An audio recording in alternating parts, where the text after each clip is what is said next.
Jau umat grup Messi hadin bak Argentina klalimno hakmat ka Spain haka final FIFA World Cup dawel not goal. Kamtam hakapor basam yagi kusnam shimet. Namar nakalingjung Messi yokur watang kawe kusnamru haka nek World Cup mataw snem arhajar arpuhunriu. Ka Spain kabalikum ka champion haka nek FIFA World Cup arhajar arpuhunriu.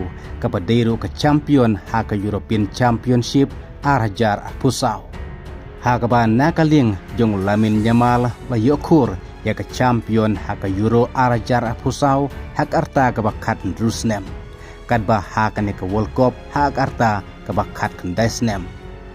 Kumta haka por pasam ya ki kusnam shimet Messi wastang menjau mat brup haka ba yokur watang kowe kusnamru.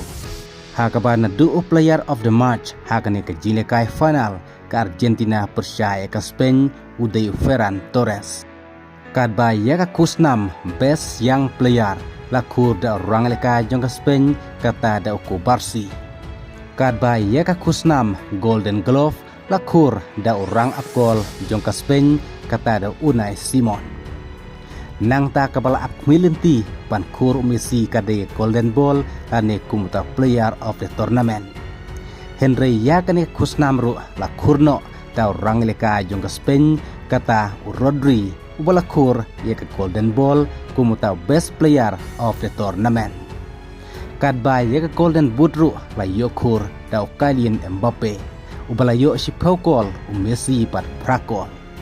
Kumtaru Kylian Mbappe ulayo kur lightly Golden Boot haka si ayom.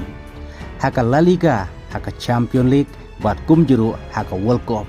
Kumu top goal scorer haka niki lightly kilik haka si ayom.